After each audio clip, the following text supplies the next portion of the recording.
श्री कृष्ण केवल एक नाम नहीं, केवल एक मूर्ति नहीं, बल्कि जीवन को जीने की एक विधि है।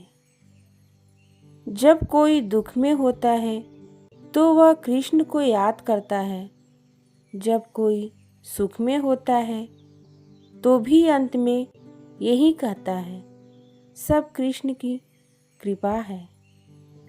आज मैं आपको कोई भारी भरकम शास्त्र नहीं सुनाने वाली।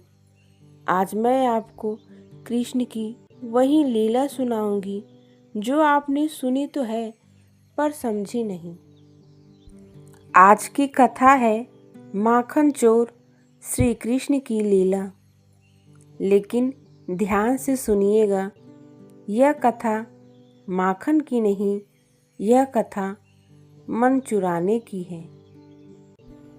वृंदावन, जहाँ हवा में भी भक्ति है, जहाँ मिट्टी भी चरणों को पहचानती है। सुबह का समय है, यमुना धीरे धीरे बह रही है। गोपियाँ अपने घरों में माखन मथ रही हैं। मटकी की आवाज़, चूड़ियों की खनक और बीच बीच में बच्चों की हंसी। और उसी वृंदावन में एक नटखट बालक है। नीली आँखें, घुंघराले बाल, माथे पर हल्की सी तिलक। नाम है कन्हैया। गोपियाँ मटकी ऊंचाई पर टांग देती हैं और सोचती हैं, अब तो यह बालक नहीं पहुंच पाएगा। लेकिन कृष्ण वह नियम नहीं मानते। कभी कुर्सी पर चढ़ते हैं, कभी दोस्त के कंधे पर पैर रखते हैं, कभी एक दूसरे पर चढ़कर मटकी तक पहुंच जाते हैं। और जब माखन मिलता है तो केवल खुद नहीं खाते, सबको खिलाते हैं। बंदरों को, दोस्तों को, यहाँ तक कि मिट्टी को भी। यही पहली सीख है, जो अपने पास सब रखता है वह बड़ा नहीं बनता। जो बांट देता है वही भगवान बन जाता है। एक दिन यशोदा मैया ने देख लिया माखन हर रोज कम हो रहा है।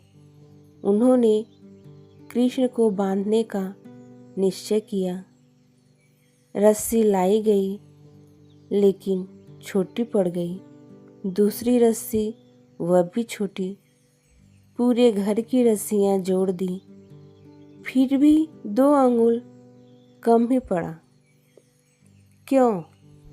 क्योंकि भगवान को केवल रस्सी से नहीं बांधा जा सकता। जब यशोदा थक गई, आंखों में प्रेम आ गया, तब कृष्ण खुद बंध गए। आज का इंसान भी भगवान को बांधना चाहता है।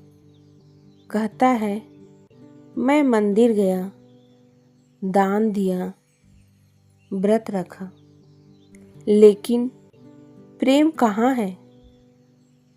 गांव में माँ बिना पढ़े लिखे दीपक जला देती हैं, भगवान आ जाते हैं। शहर में सब सुविधा है, पर मन खाली है। कृष्ण कहते हैं, मुझे विधि नहीं चाहिए, मुझे भाव चाहिए। आइए जानते हैं कृष्ण माखन क्यों चुराते हैं। क्योंकि माखन दूध को मथने से निकलता है, जैसे जीवन को मथने से अनुभव निकलता है। कृष्ण यह सिखाते हैं, जो जीवन को मथेगा उसी को भगवान मिलेगा।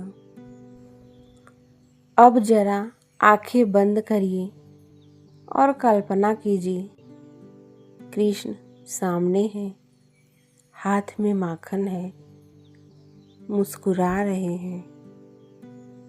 वह आपसे कुछ नहीं मांगते, बस कहते हैं, जो दुख है मुझे दे दो, जो अहंकार है मुझे दे दो।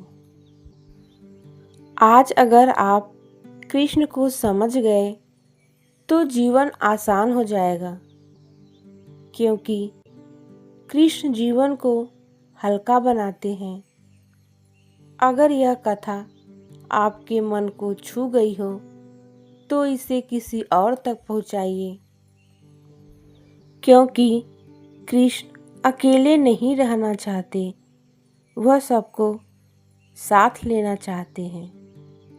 राधे राधे। जय श्री कृष्ण।